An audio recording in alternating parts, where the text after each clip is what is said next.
University of Hi North guys, Texas I'm found back. counties that had hosted a 2016 Trump campaign rally saw a I feel amazing. I 226% don't even know increase why in this reported bad. hate crimes over comparable counties that did not host such a rally. 226%. The men who wanted to shoot up a mosque where Somali immigrants worshipped, who argued in court their actions were influenced by Trump's anti-Muslim rhetoric. The bomber who tried to blow up the president's enemies. The synagogue shooter who mused about the immigrant caravan and the Jews he claimed were behind it. The El Paso murderer who left a manifesto whose main talking points would be more or less unremarkable out of the mouths of the president's closest advisors or the president himself. Donald Trump knows what he's doing. Don't want to get stuff in my phone. Everyone hears the president loud and clearly when he speaks. He tells his followers they alone are the heroes of this country's history, that they are threatened by their fellow countrymen and women who live in cities, by the desperate mothers and babies in flip-flops that he separates in pens, by those who call their God by a different name. Time and again, this nation must answer the question who it is for, who America is for, and the simple answer, time and again, must be it is for all of us. We welcome the stranger, we pursue justice, we act as equals in the collective enterprise of democracy. The president and his party stand on the wrong side of that question right now. They have long since disqualified themselves from the support of decent people by doing so.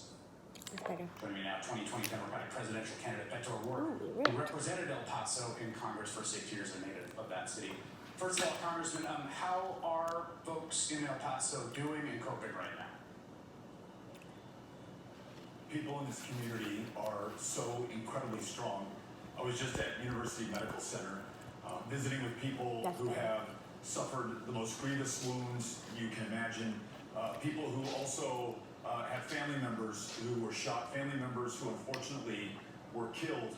And the strength, the determination that they show, the care that they're receiving from these extraordinary doctors and nurses. I didn't even know that I could hear myself swallow. The love in this community lines around the block. It's like my third time hearing myself swallow. Donate blood to in some way be able to help out our fellow El Pasoans. And in this community of immigrants, 85% Mexican American, a binational community, Juarezes and El Pasoans alike coming together in a display of confidence and courage and strength and love in the face of this hatred. I've never been more proud of El Paso than I am right now. How do you make sense of what happened this weekend there? You just did a wonderful job of making sense of this for us, Chris. It is that hatred in which the president traffics, that means I'm gonna the racism that he promotes, the violence that he encourages. No one should be surprised. No one should be asking themselves how this could happen in our country. It's very clear in this president's maiden speech as a candidate for the highest office in the land. He chose to talk about communities like mine, to describe Mexican immigrants as rapists and criminals. He did not only welcome violence against them, he literally sent U.S. service members, thousands of them, to the border. For what reason? To meet kids who had just fled 2,000 miles for their lives, who show up here penniless, defenseless, as vulnerable as a human being can be. He wants you, he wants people, he wanted that killer to be afraid and then to act on that fear. And you know what? He did. 22 people dead now in this community, a community that has been forever changed but will not be defined by this, because though we have borne the brunt of this racism and this hatred and this attack, this community also holds the answer. We are one of the safest cities in America because we are a city of immigrants and asylum seekers and people from the planet over who have found a home here in El Paso, and by their very presence have made us stronger and more successful and more secure than we could ever been otherwise. This is the example that the country needs right now. I don't think the politics here matter that much. I mean, who's got the bigger half of the country? But I guess I wonder, like, are you confident? Do you have bedrock and unshakable faith that your vision is the vision of the majority of this country? That the rejection of the way the president talks is what most Americans want to hear? We very consciously started out 243 years ago on the premise that we were all created equal. We consciously chose not to define ourselves by our difference or by race or ethnicity or common ancestry. We've never quite lived up to it, but until now, until this administration, we never really stopped trying to live up to that. I believe in the people of this country. I certainly believe in the people of El Paso, Texas. And they are showing us the way right now. Yes, I'm optimistic and I'm hopeful, whether or not you can believe it in the face of this massacre and this tragedy. We are so much bigger and stronger and more confident than this. We see in our differences nothing to be afraid of. In fact, we don't tolerate, we don't respect, we fully embrace these differences as foundational to our safety, to our security, to our pride as Americans.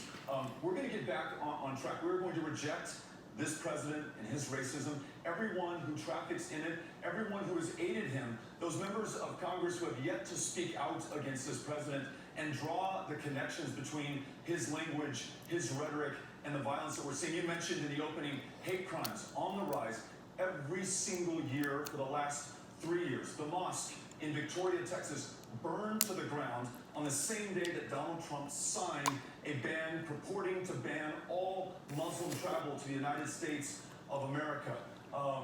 We know what's happening right now. The people of this country do. It's time for their elected leaders to say as much, for members of the press to be very clear, to stop equivocating. Don't ask if the president's racist. You know the president is racist. Don't ask if he had a role in what happened in El Paso. He absolutely did. Now it's time for us to act.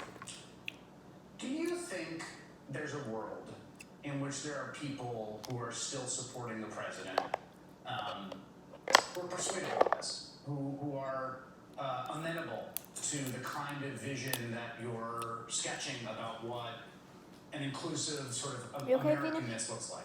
Yeah. I do. And Bro, at this moment is a dog. Such great division, when we are so polarized, when we are being driven further apart every day by this president through this anger and through this fear that he wants us to feel. I really believe in our ability to come together, to say from the outset, do not care who you voted for last time for president, what party you belong to, how many generations you can count yourself an American, or whether like 7 of the victims from this shooting, you live in Ciudad Juarez, that you're here, that you're part of this community, that you're a human being. That's what matters first and foremost. And we are going to treat you that way. As I travel Texas, Grandpa, as I travel this country.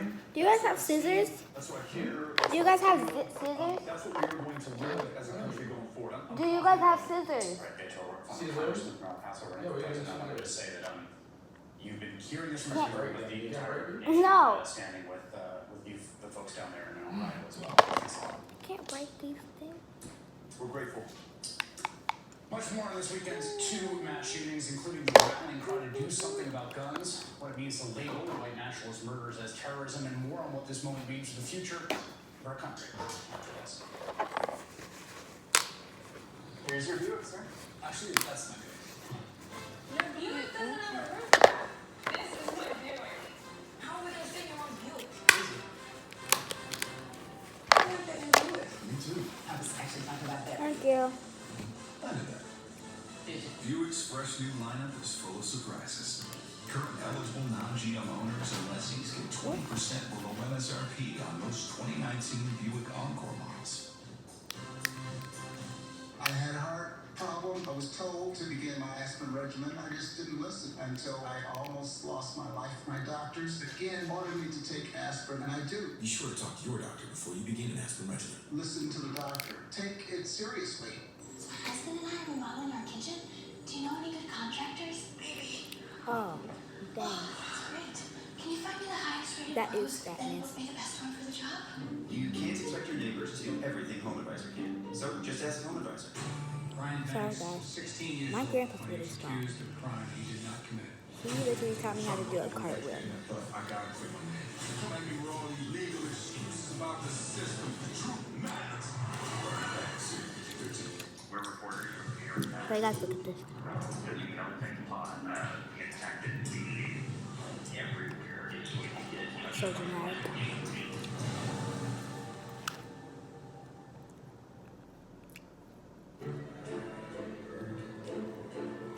You should be mad they gave this guy a promotion. You should be mad at forced camaraderie. And you should be mad at tech that makes things worse.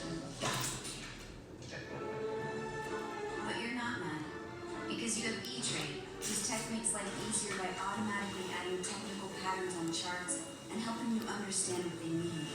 Don't get mad. Get E-Trade's simplified technical analysis. We're about to hear from one of the way stations in a world of refugees. It's on During his death, Reverend Ira Beckley was the There's pastor a crack of in Greater it St. there. John Bible Church. The next mayor of Chicago is a former prosecutor who has not All I held have to do is just crack the rest of it. Summer heat can raise the risk of dehydration. We all know this, especially The Path to Understanding starts every weekday morning at 5. Morning edition on WBEZ 91.5 FM.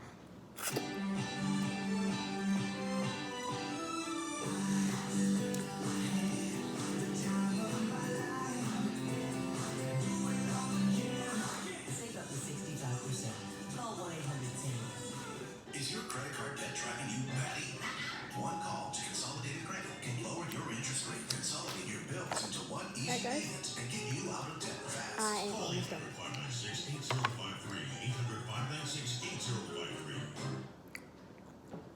It's not my job. That's because right where you live, there's a need for your time and skills and effort and talent. Please Getting old. consider volunteering and feeling that feeling that you helped someone today. The more you know. You're watching MSNBC. Alright, guys. Let's have this. Even before the mass murders this weekend, Make this even as before juicy this as I white can. supremacist committed what is being treated as an act of domestic terrorism, it's been Yeah. clear from the first moment that Donald Trump came down that escalator 4 years ago. Particularly clear in the last few weeks as Donald Trump stood idly by as a crowd at his rally chanted "Send her back." The president's cultivation of racist ideology and his racist definition of what the U.S. is for pose an existential threat to what the country's nature should be. That's it. It is an existential threat that we've faced down many times before and have battles over and continue to battle over, but this is as much a hinge in history about what the country we are going to be as we have ever had. It's juicy. Here with me now, Erica Andiola, Chief Advocacy Officer at Immigration and Legal Services Group Racist. Real good. And I'm sure we're staffer at Atlantic who wrote about this very I can idea even open today. it now. Erica, what is the significance or reverberation of this moment after what we've seen the president say and do against immigrant communities?